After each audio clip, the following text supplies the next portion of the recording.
Many changes were introduced to WWE 2K26 with patch 1.07, but there were also a lot of gameplay changes that were noticed, whether it was presentation, different things with characters, different moves. There was just a lot. And here today, we're going to go over all that good stuff that is definitely worth talking about. But before we do, make sure you guys like, comment, subscribe. If you guys have been enjoying the content, let's go on ahead and get into it. The first thing that we're going to go on ahead and speak on is the new Persona cards that went ahead and got announced. Now, Liv Morgan was officially announced by the WWE Games page, but with this update you are able to see her render, which honestly in my opinion it seems like this sparked up some mixed reactions online. I'm all for this Liv Morgan. What I'm not all for is that it is behind the My Faction most likely paywall, and that's where it kind of loses me a bit, because I do feel that as Liv Morgan's model was already outdated, I should not have to be spending money to get Liv Morgan. That's where I stand with this. That's just my thing. So hopefully we'll see what happens and how much she's going to be, because there's no doubt in my mind that she's going to cost money. We'll definitely have to go on ahead and see. Liv Morgan was not the only Persona card revealed. There was also an Undertaker Persona card and 2 John Cena Persona cards and a Kofi Kingston, which looks to me like a New Day Persona card. So again, there were some really cool things here, and there are some people even seeing that there's going to be more stuff added down the line, but we haven't gotten to that yet. And all we know for now is these Persona cards were added through the patch. Again, y'all, like for me, I am always someone that is interested in what Persona cards are going to come out. I'm just not a fan of the massive paywall behind them, especially like someone like Liv Morgan. Again, those wrestlers that have outdated models already, I feel like the ringside season pass, that's what those Persona cards should be used for. They should not be behind My Faction, because again, there wasn't an update. Someone like Oba Femi, if there is an update at some point for Oba, I would love to see an update that actually makes sense for Oba, where there is no paywall or anything like that. We'll have to stay tuned and see where this road leads us, but again, definitely something worth talking about. Thank you to today's sponsor, Ewin Racing. They went ahead and sent your boy a heavy-duty extra large chair, which I was like, bro, this thing is humongous. But guess what, y'all? It holds up to 500 pounds, and it's one of those chairs that's very, very comfortable. Now, for me personally, I love how these armrests are absolutely magnetic. It made my job so much easier to just have to just plug that in right there, just like that. And not even that, man. We even got a magnetic just headrest, which is crazy. You just plug that joint right in. I mean, bro, when I looked at this chair, I was like, bro, this is gonna take forever to build. They send you these large instructions that you can't even miss any steps. Now, a couple things that we want to go on ahead and point out with this chair. It has 4D integrated lumbar support, and it has revolutionary temperature and pressure sensitive cold cure foam core. So those are just some important things with the chair that you definitely will not want to go on ahead and miss out. And now, for those that are looking to go on ahead and buy this chair, guess what? I got a code for y'all. Y'all can go on ahead and type that code. There will be a link down below. Go get you a chair, man. I've had a lot of gaming chairs throughout the years, and this one right here is some of the top quality that you're gonna find. Universe mode added one of the coolest things in my personal opinion. The wear and tear feature was added through the patch.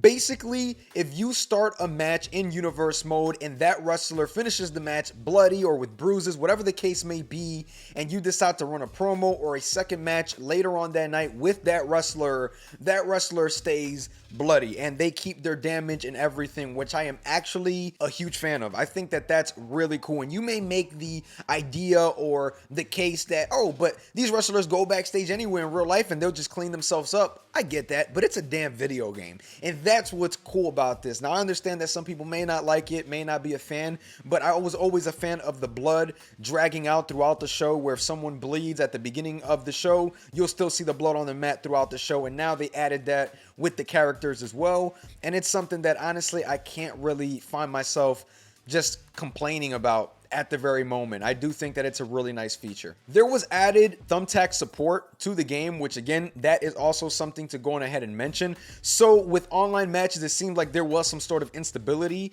Now with the thumbtacks online, they do seem to work, and I've also noticed, as well as others, that the thumbtacks seem to be going in more places now. You see them up by the traps, by the neck. You pretty much see them going in everywhere. So that is also something to go on ahead and mention. And I do think that, you know, we should hopefully keep getting more support on thumbtacks, maybe blood and things like that coming out of those spots where the thumbtacks are in. But again, solid start to, you know, fixing that, because the instability throughout the online matches and everything else, I did feel that that was a problem. So I am glad that after patch 1.07, things were handled. According to others online, Ricky Saints got a new victory motion. Now, honestly, y'all, I'd be lying if I told y'all that I realized that he wasn't running his actual victory motion, but now it looks like, according to others, there is a victory motion in place for Ricky Saints. I know that I call him Stark sometimes in different videos, but that is, again, really cool. 2K is known for doing that the last couple of years. If they miss something or couldn't get something in before launch, it does seem like they like to go in there and get it done through a patch, so that is awesome in my opinion. Blake Monroe is also someone who still does not have her own personal victory motion, so again, something else to notice with that. Hopefully she does get something within the next patch, and it just wasn't something that was ready for launch. Now, a couple things with entrances. Kane98, it does seem like he got some lighting pyro updates throughout his entrance. Seth Rollins also got a small update that people didn't really notice, but it seems like now his pyro actually turns off when the music goes off. So that is something as well, because the pyro used to continue going off. It no longer does. And with the nameplates through entrances, it does look like now instead of, for example, Kane98, it just says Kane. So those things, again, small details, but things that matter to the presentation to keep the accuracy as much as possible through the game, in my opinion. So that is definitely something, in my opinion, to be happy about, and hopefully just something that they keep just improving on, right? Because at the end of the day, it may be small details here and there, but that's what makes the game, in my opinion, especially with a game as authentic as a WWE game. So just my 2 cents with that. It's exciting to see that they're paying attention to those little details and really nailing them down. Jada Parker, when she's coming out, she also has Miss Parker chants, which again, really cool. Unfortunately, guys, we're not going to get Trick Williams, those type of chants, because those chants are actually copyrighted. So we're not going to see that. Just like CM Punk does not yell clobbering time in his entrance because of the copyright issue, you're not going to see any of that stuff. I've seen people tag me on X. I've seen people ask on YouTube. Unfortunately, it's just something that I don't think 2K will be able to get in the game. Maybe something with a similar cadence would help in the future, in my opinion, because I do think something with a similar cadence would definitely help, even if they're not saying whoop that trick. El Grande Americano, it looks like at one point he had the Titantrons that were rocking for both the original and the Ludwig Grande Americano, so they both had the same ones. Now that's no longer. They both have their separate Trons, which is actually pretty cool as well. So just a small detail that I personally didn't notice when running both of them because they look so similar, but you can definitely tell the difference if you look hard enough. So just really cool stuff with those little details there being switched up as well. One cool thing I noticed with the Elimination Chamber is that before I was only able to do it in the Elimination Chamber arena. Now you're able to do it everywhere. I went ahead and did an Elimination Chamber at WrestleMania, and I thought that was pretty awesome. So that is also something to go on ahead and, you know, just pay attention to, because I just thought that that was like a really cool little thing. So if you want to run an Elimination Chamber at WrestleMania and get rid of the PLE and Universe mode, or however you like to book your stuff, you're now able to. I'm not sure if that was a thing last year, but I know for sure it wasn't a thing this year. So now for Shawn Michaels, if you guys remember for the 97 version, there was an 05 render. Now you see that there is a model render, which they did that for quite a couple wrestlers, but Shawn Michaels was the biggest wrestler for me to point out because I use Shawn Michaels a whole lot. I do feel that that is a negative. I want to see real life renders attached to these wrestlers, just like I want to see real life renders attached to alternate attires. Those are things that should be part of the game, in my opinion, and it does suck that it's not. So hopefully that is something that they can continue to work on. I feel like, you know, if they could do it, they probably would have done it already. I'm not sure what's stopping them, as I'm not a developer, nor do I work with 2K, but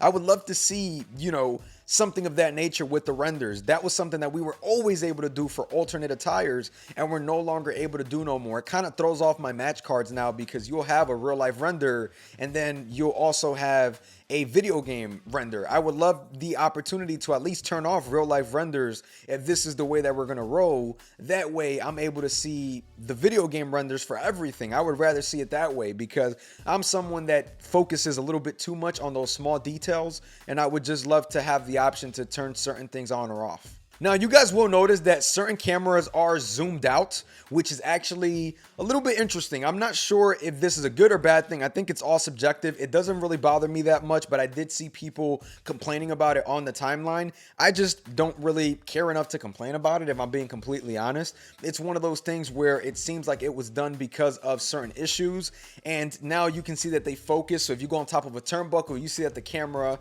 now takes that height from the turnbuckle, and you get that zoom in, you know, so I don't mind it, if I'm being completely honest, and I think that it's actually pretty cool. Now, if you are someone that doesn't like it, hopefully they do add a feature for you to get back to the default cam, but for right now, this is what I was able to notice while playing the game. Online matches are back in WWE 2K26. Elimination Chamber brawls, which were only limited to 3-man, are now back to 8-man, and Elimination Chamber, I've heard, is still giving issues for people, but it is back in the game. I haven't played it yet myself, but again, worth noting that these match types were removed from the game about 2 weeks ago, and they finally made it back in. It seemed like they were adjusting a couple things. I'm not sure if adjusting those couple things worked, because I was already getting people tagging me and letting me know that certain things were not working correctly. Something to go on ahead and note with this being back now in patch 1.07. And one of the biggest changes, in my opinion, with a character, Rey Mysterio, you're able to change his mask now. I've seen people complaining about this for so long, and now you're able to change his mask and do whatever, which is awesome. You can do whatever you want, and there's so many Rey Mysterio attires that you can do without having to go and jump through so many hurdles. So I think that that's a positive, and that's something that we weren't able to do, so that is a massive W in my opinion. Overall, patch 1.07 was huge. Now, it's all subjective whether you liked it or not. There's obviously things that weren't addressed. There's obviously things that might have gotten broken, because that is, again, just a reoccurring thing with, you know, WWE games. Unfortunately, they fix a ton of stuff, but some things do, you know, take a step backwards just indirectly. And hopefully it's not too much of that, even though I've already seen people complain on the timeline about certain things. Later on this week, we will be doing a video on those type of things, but we wanted to get this out the way in case any of you guys missed out on what's new with patch 1.07. If you guys did enjoy this video, make sure you guys like, comment, subscribe. You guys have been enjoying the content. I'm gonna catch y'all. Peace.